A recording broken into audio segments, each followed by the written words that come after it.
Hello, everybody there in Facebook land. Happy Friday to you. This is Kat. If we haven't met, I'm the president and CEO and visionary of Ta-Da by Kat, Next Level Staging and Design.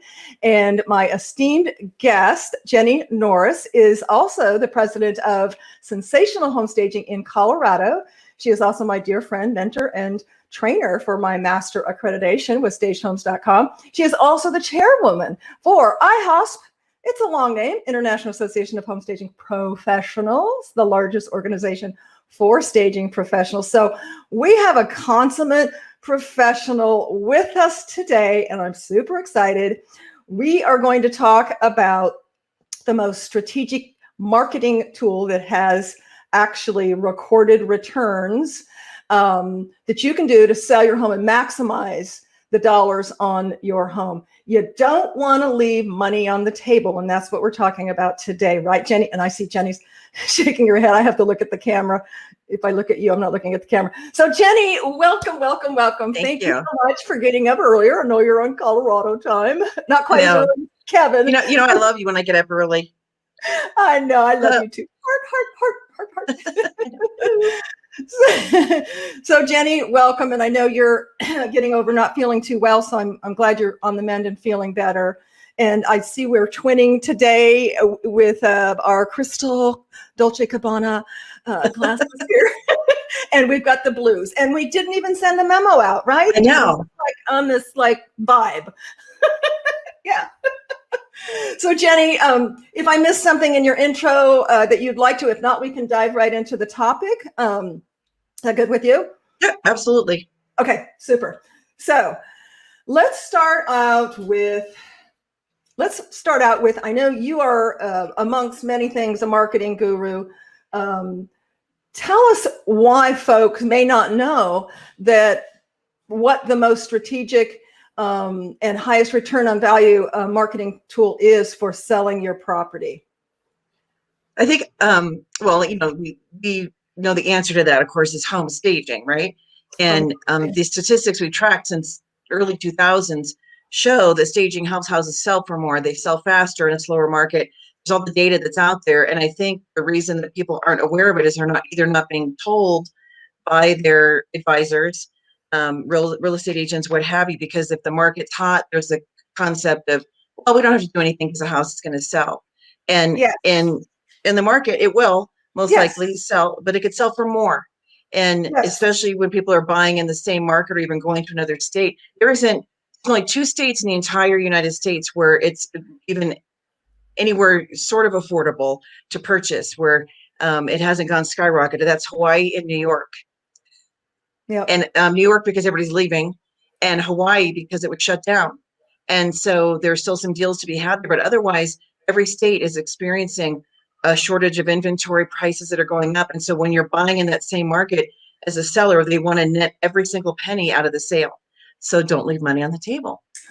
That is excellent, because, you know, there's 2 messages there. Okay. And as realtors, and, you know, we love our realtor partners. Many of them, though, are new and they don't know what they don't know. And so maybe they listen to seasoned realtors who've never staged, or they go, oh, it's a hot market, just put it, you know, and it's going to sell. Well, it will sell. But, you know, can you get more? Like you mentioned, Jennie, you need to right now maximize the dollars. This is the hot market. So before you just go, oh, put it up and take, you know, yeah, you're going to get over list probably, and there'll be multiple offers and you're going to pick the best. But how much more could you have gotten? Because, you know, we know, dear Barb has said, I quoted many times, staging creates emotion.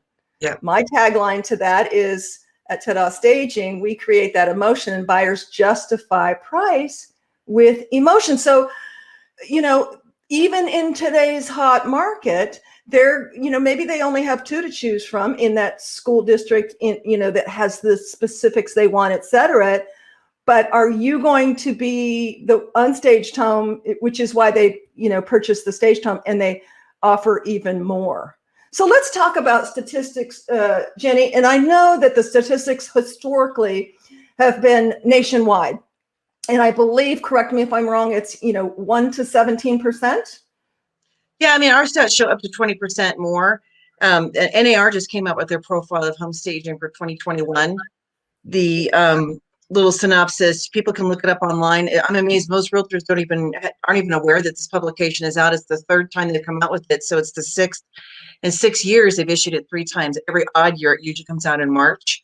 So Yes, so 2021. that's worth repeating, because I know, Yes. I teach CE classes, and I've had many realtors say, no, I had no idea. Your national board, National Association of Realtors, NAR, publishes this statistical report every, what did you say, every 2 years? Every 2 years.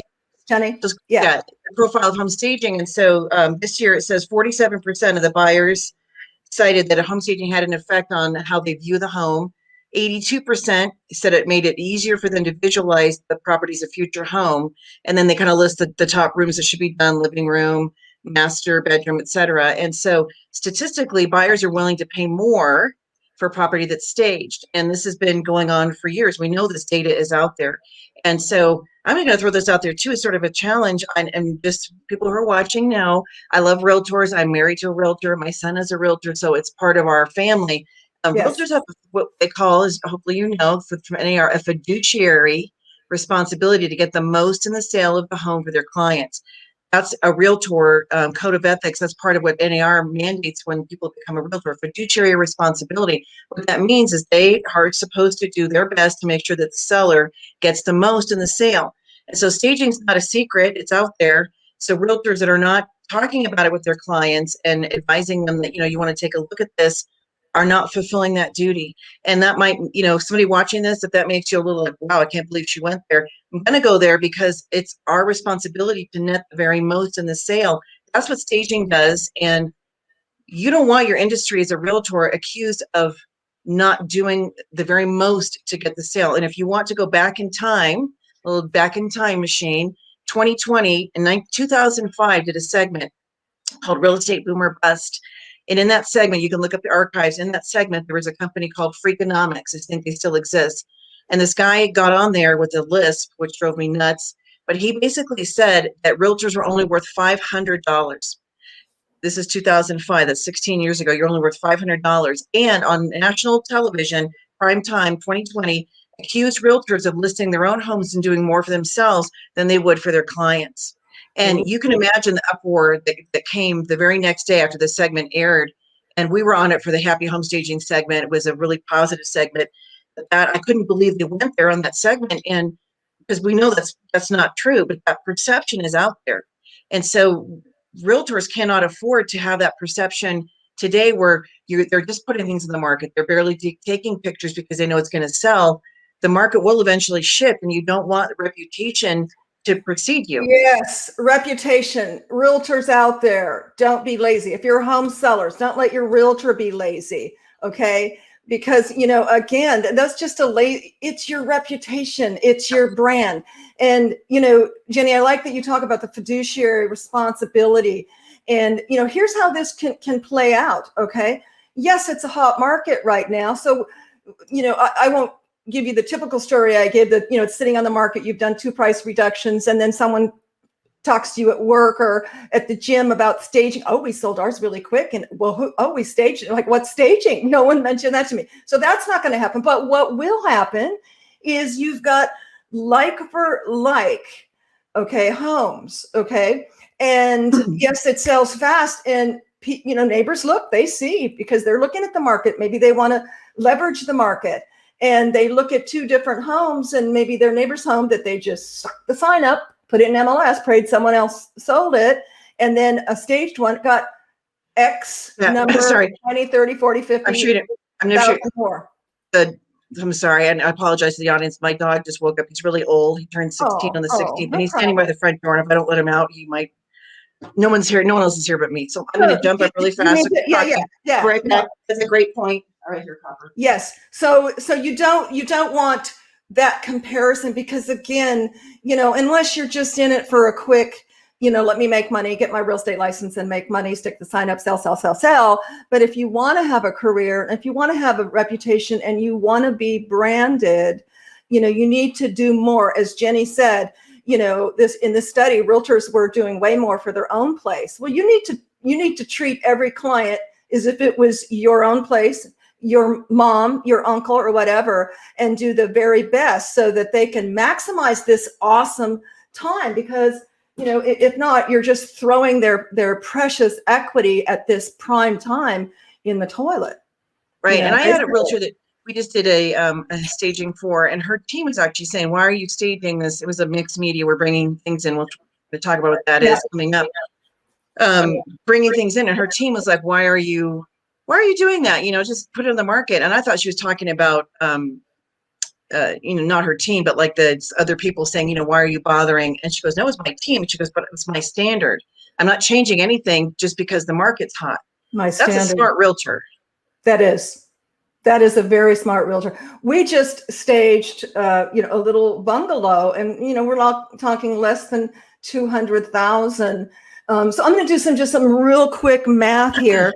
I don't know the average. Let's just take what's kind of a modicum average, you know, of the 1 to 7. Would you say 10% more being staged? No, let's go half. Just say 8.5 to 10%. Let's just say 10% for easy math. Let's say 10%. Okay. So let's say at 200,000. Okay. And in our market, you know, that's a pretty entry level. Even before this whole COVID conundrum thing, you'd have people lined up, you know, because not as many people could qualify, you know, for hire. So it's your entry level home. So, okay. At 8%, you're looking at, is that right? Did I do the math 16. right? 16? Well, 10% would be 20,000. So 8% would be it's 8%. 16,000. $16,000, people. Even if you had which we did, a full vacant, we did all the rooms, you know, $3,500. Do the math. Minus $3,500 is $12,500 that you would have torn up and thrown in the trash, or that you need to maximize right now, all the more that this is a really hot market, because again, people are going to fall in love, you know, and have a transfer of emotion when it's staged, and they will be willing to pay a premium. So, and then also don't forget, when the house is vacant, it's not just the staging investment. I would say the staging is an upfront investment to help you maximize the rate of return on the sale of your house. Because when people don't invest in staging, you don't save that money. You don't keep it. You lose it with either a lower offer or not getting more than list, or getting the very best price. But don't forget, there's also the carrying cost. If you've moved out and your house is vacant, you have this asset that's sitting there, and so now you're making probably two house payments until this one gets sold and someone else assumes that role. So that's also costing very it, plus good the point. utilities. Yes, carrying costs. The staging helps you save by not having to sit on the market as long, and you know, make sure that you're going to get that, as you're saying, the emotion of the buyer locked in, because that emotional connection needs to carry them through all the way through to the close. Because Absolutely. buyers like to come back and take a look. If there's other options, they might start getting some cold feet. But when they're locked in emotion, like, oh my God, I love that house, that's the one we have to have, then they're going to do what it takes to see it through. And you know, we had an experience actually last year where we had the truck loaded, and it was actually realtor homeowner said, oh, I think we've got a potential buyer, you know, we don't need it. I'm like, ooh, sorry. Yeah. We've already done 90% of the work, and our truck is loaded up. So I can, you know, give you a little bit, not much. So obviously he opted to have it staged. They didn't pull the trigger till they saw it staged. They saw it staged, and that was it. That's what put them over the edge. So it really is a powerful marketing tool to get buyers to fall in love, which is what you're trying to do. Right. So yeah, even on and that we were looking at a modicum at 8%. You know, some parts of the country can be upwards of 17-20%. Well, yeah, you think like Southern California. Kevin just had one of our colleagues, Kevin Tain, who does Flip or Flop, and he's like a brother to both of us. Yes, a little brother. Kevin. So he just had one. I think it went for like 300,000 over. I mean, we're talking significant impact on properties, and that's not unheard of in a lot of markets. And so we're looking at a property that, you know, the virtual staging that's out there. We'll just put some digital images in there. That doesn't work because it doesn't grab people emotionally. And so we're looking at Right. staging And a we've talked condo. about that. It'll get them in the door. If you're looking to cheap out, and sorry about, I know photographers are trying to reinvent themselves and do that, but it maybe for a patio, things like that, if you don't want to invest in a big, outdoor, but really people feel duped when they Yeah, they see the do. pictures on the line. It'll get them in, but they're like, what? And I haven't seen any data that shows that those properties are going for way more. I haven't No. seen that data. I don't know that anybody's even tracking it. I know that we can track the restaging of these properties so that it does create that emotional connection. And in a market like we're in now, you're a seller, you want to net the very most, because wherever you're going to purchase, you may need extra cash to be able to bridge the appraisal gap. That's what a lot of buyers are finding. They might qualify for a certain value of a property, but if you don't have cash, because you can't wrap the appraisal gap piece into a loan, you don't have extra cash sitting there, you cannot purchase. Oh, Jenny, that is an excellent point, honey. That's an excellent point. So, in the market, wonder, well, how market build? Well, real estate's paving the way right now, and appraisers know that the supply and demand, et cetera. However, you could run across that issue where if they're not willing to lower the price because they know they've got 4 people lined up, you may have to come to a negotiation with your realtor to gap that difference. And so that's an excellent point, Jenny, to help you leverage that and gain more cash in selling your home, to have it staged, basically. Yeah, because even like the 8%, let's go back to that example, $16,000. That's a lot of money to the homeowner that's sold. To a realtor, 2 to 3% of that, you're talking around $3,200 at 3%. Is that right? So see, 16,000 times 2, 32, maybe 48, whatever it is. I'm not doing the math right on that. 16,000 times 3%. We're talking like $500 extra as far as commission. If I do 0.3, it's $480. So that's not a lot of money, but a lot of little bits add up for realtors. If every property got an extra amount, that commission starts to add up. But that's 16,000 to the seller. Yes. And so as a realtor, and I know that, my husband and son, they take a look at this all the time and wanting to get the very most, it's more commission to the realtors. Well, don't you want to make a little bit more money? It adds up. But more than that, it really speaks to the seller, making sure that they net the very most. And sellers want every penny out of the seller of their house. They don't want to leave money on the table. No, that's their precious equity. You need to squeeze every drop out of their equity. And now is the time to do it and to leverage it through every tool, marketing of which through staging is one of the most powerful. Jenny, let's segue into this second 10 minutes or so that we have. And let's talk a little bit about how sellers can market their property if they're living in it. We know, because not everybody has used a stager before or really knows what are the different flavors and or packages. And I was telling you before the show that we've really started doing a lot of mixed media, especially purchasing our transit. And so we're able to offer, not just full on vacant. Explain to folks who may not know what is mixed media for someone who's living in their home, which, it can be a daunting experience. It can be like living in a fishbowl. But if you do what your professional, your realtor and your stager tells you to do, you'll be living in a fishbowl for a lot less time. And you'll get a lot more money if you zhuzh it up with some mixed media. Tell folks what is a mixed media. How does it start out? What are the components and levels of it? So mixed media in our world is basically we're mixing a little bit of yours, a little bit of ours. So it's a mixed media staging. So in that situation, typically a professional stager is going to come do what we call a consultation. And that's where they're going to come walk through the property, advise seller on what needs to be done room by room, as far as specifics, pack this up, move that, remove this, add this, change that. So they're going to be very specific about what should happen in the property in an ideal world. And based on the time frame and the budget of the homeowner, they're going to implement all of it, some of it. They may need help to implement recommendations. And when a professional stager is going through the house, we're looking at if somebody has a big wall full of family photos, and we know those have to come down because we're depersonalizing, we need artwork there. So then I'm going to be looking to see what other artwork might be suitable. If they don't have anything, then I'm going to suggest this is what we call a phase 2 mixed media. We come in and we bring the artwork, the decor, the color infusion elements that help bring that house alive visually. Because it's some people think, well, if I just strip everything out and I got my furniture, isn't that good enough? And I liken that to, it's like a cake with no frosting. I mean, there's It's nothing. sterile. It can be Yeah, sterile and cold. right. We do a lot of investors like you do, and some of our investors have invested, excuse me, in furniture that they keep in a little warehouse.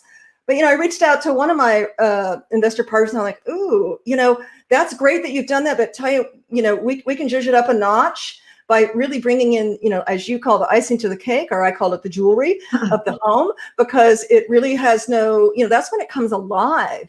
As you talked about, Jenny, color integrating. As professionals, we're going to look at what the fixed elements are. If you're rehabbing a place, yeah, you've done it all neutral. But many times we walk into a home that, has some turquoise glass tile or some silk, whatever drapes that we need to work around, and we can color integrate, triangulate the color, bring it throughout the space, make it look cohesive and on purpose. But we need to, be cognizant of those fixed elements to make it all work. And sometimes it just takes, we see this, Jenny and I see this all day long. So, we make decisions, we know what's in the warehouse, and we can bring it all together for a model home look for, either just using your items or bringing in strategic, as Jenny says, art, work, some lighting. Lighting is always critical. I find that most people live in just too dark of spaces,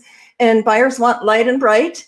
If you're selling your home and you're out looking, you know that. Look at the model homes, look at what you're attracted to, and you feel better. Your vibration is raised when you see color, when you see space, when your eye moves around the place, and when it's illuminated. And that's what a professional stager can do. And, I want to make one point for realtors, if you're a realtor listening out there, and I know you've run across this, Jenny, where realtors are like, they really want us to be the bad guy. Some of them, some realtors have a good eye, but sometimes it's worth spending $200-300 for a consultation and have us be the bad guy.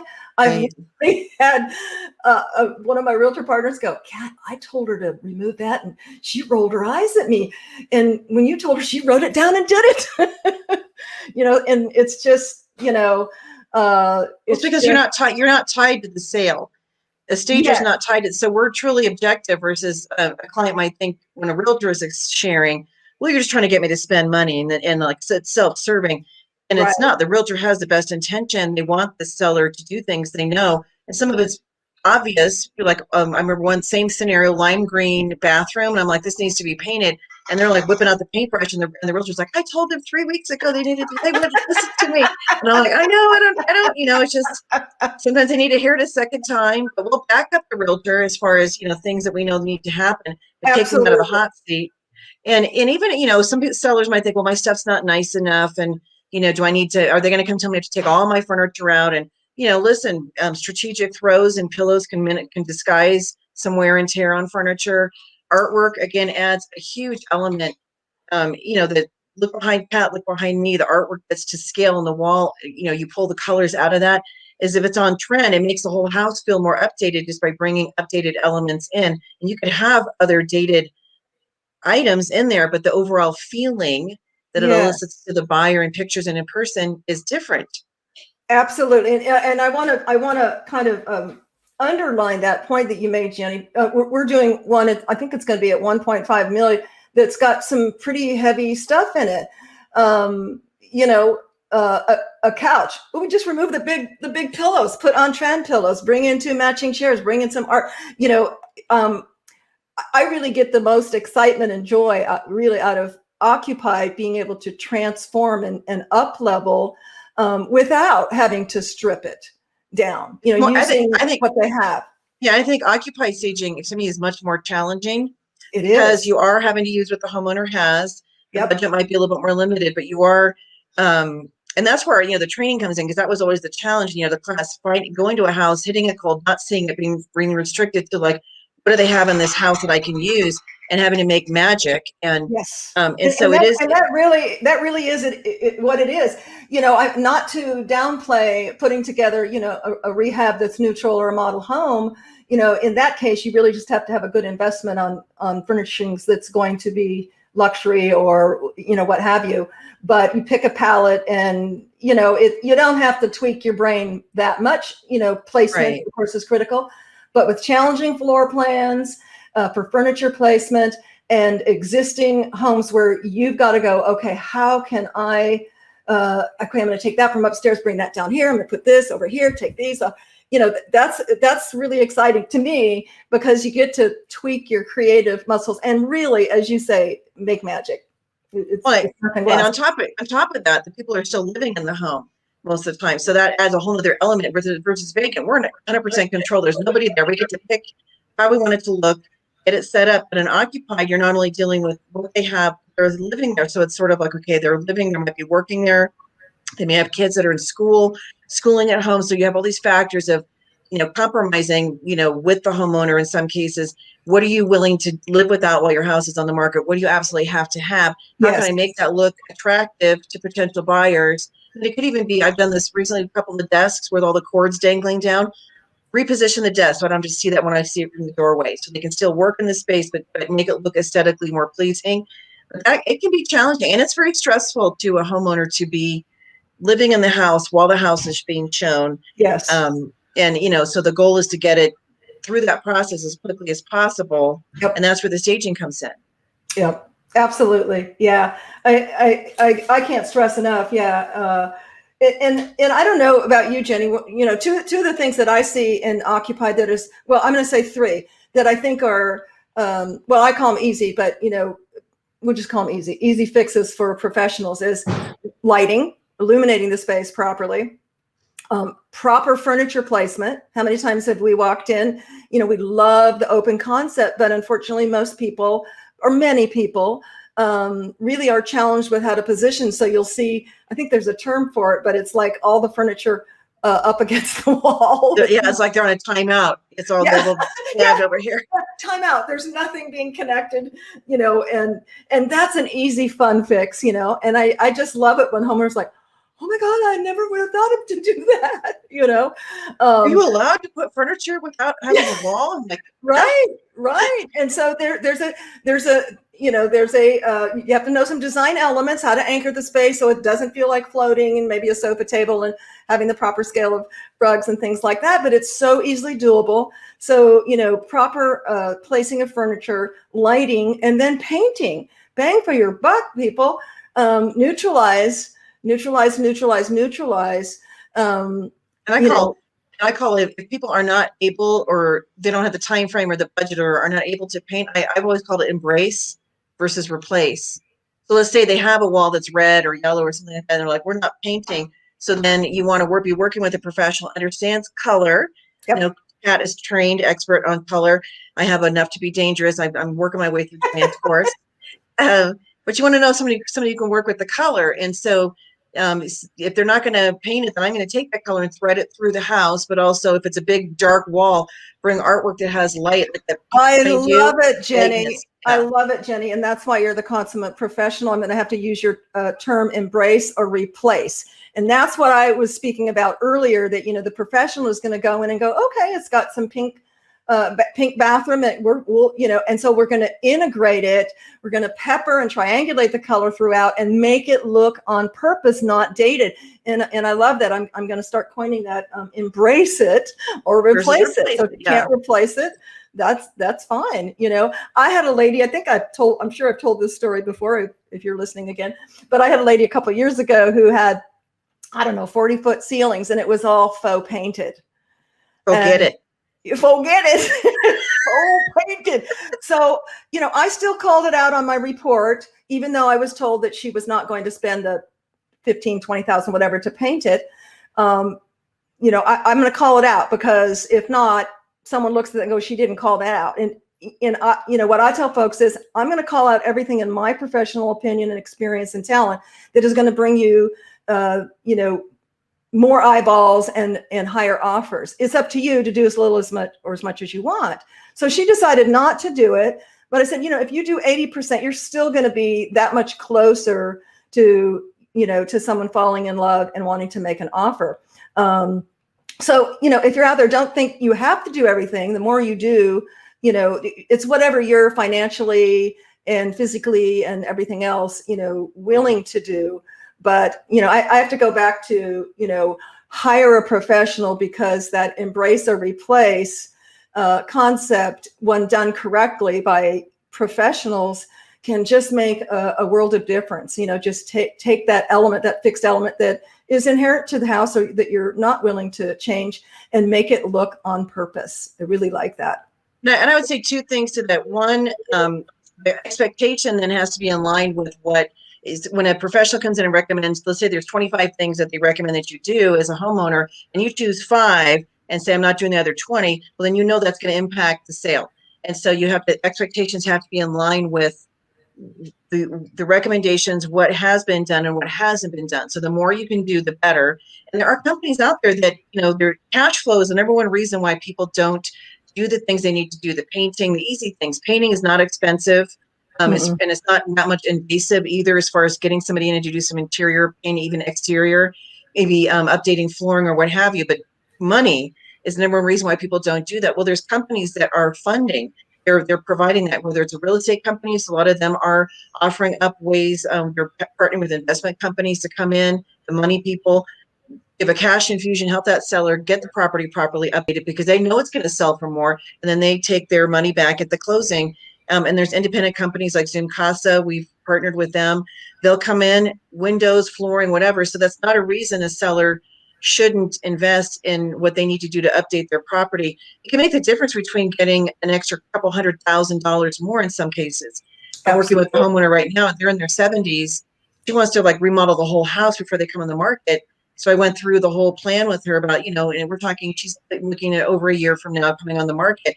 But what she didn't consider is the livability factor and the disruption of the life when you're talking ripping out floors and walls, and she has water leaks and different things. And so I wrote to the realtor privately and I said, I think 2 things are going to happen. Either they're just going to move out and sell it as is versus living through that hassle because they're older, or which probably will cost them over $100,000 in profit, but not have to live through that, or they'll fix it, but they're going to have to exit the property. And that's a challenge for people. So depending on their situation, it doesn't have to be a total rehab, but if they can paint, they can update flooring, carpeting. Painting and flooring is inexpensive. And what I encourage you to do, if you're a realtor, get a staging partner. If you're a homeowner, have someone in for a consult, because what I've run across, and I'm sure you have too, Jenny, is sometimes folks have unrealistic expectation of their return on their investment. And And they think that they have to have the best of the best because that's their taste. It's not about their taste. So a professional can kind of guide you and go, okay, I'm not talking about putting a lipstick on a pig, but making strategic investments to sell for top dollar without breaking the bank. You don't have to have $1,000, big ass fan company. You know what I'm saying? For your own home, that would be range. You know what I mean?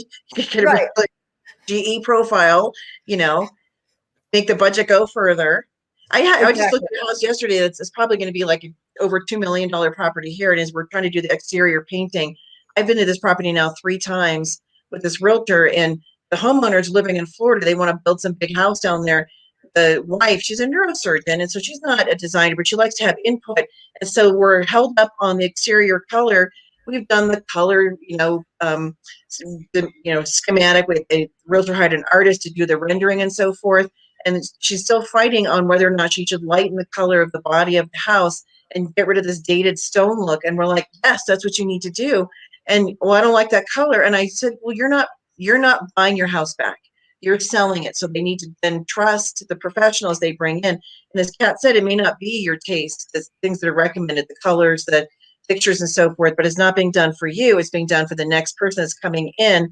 And one of the things that we are experts in is advising sellers what today's buyers want to see in properties for sale, whether it's pictures, painting, colors, all those things. So trust, rely on your trusted advisors, because our goal is the same as the homeowners and the realtor and the investor, get the best price possible. Absolutely. Absolutely. And I think that's, I start out all my consultations with letting them know, I'm going to be calling some things out, and please don't take offense to anything, because how we live in our home is not how we market it to sell it. And you do want to get as much money as possible and sell it as quickly as possible, don't you? Get their head shaking. Yes, I do. Great. And then dive right in. This has to go. That, but never insult them. Right, right. Ever. Jennie, we are a little past the hour here. You've shared so much information. I'm glad you talk about as fast as I do, or we talk. I know. You can replay this. Exactly. This will be recorded and put up on YouTube. This is our 40th episode, Jennie. That's awesome. Yeah, time flies. So, Jennie, where could someone in the Denver, Colorado reach you for, what's the best way to reach you if someone would like to reach out to you for services? Our company, Sensational Home Staging. So our website is sensationalhome.com, sensationalhome.com. Or you can call me at 888-WE-STAGE. I like that. Would love to talk with anybody there. And then if you're watching this and you're a stager, or you're somebody that's interested in the industry, or a realtor that wants to learn more about staging, go to stagedhomes.com. And there are courses you can take that are, you get an accreditation. They're very professional, but they'll give you so much knowledge to arm you with the ability to get listings over your competition, and as a stager to start a lucrative staging business. Absolutely. Absolutely. ASP courses are taught virtually and in person. Are they in person also now? Not yet. We're still waiting. Yeah. So they're all virtually live or recorded webinar, and then every graduate is a member of IHOS, which is that long string, the International Association of Staging Professionals. So awesome. Thank you so much, Jennie. And thank you. Yes, thank you so much for joining me, and everyone out there. Remember to stay positive. Always stay hopeful and stay connected. Thank you so much for connecting with me and Jennie today. And connect with your mom. If your mom's in heaven, connect with her spiritually and in your heart. And if you can't physically be with your mom or your kids, which is the case with us this week, do a Zoom call, send some flowers, just send out beautiful thoughts. And that goes for moms of puppies and all fur babies and step kids and real kids, adult kids, baby kids. Right. My heart goes out to all the mamas out there for this Mother's Day weekend. Thank you so much, Jennie. Love you. Karen. Thanks for having me on. Thanks everybody for watching. Yes, thanks everybody. Have a great weekend. Bye, Jennie. Bye.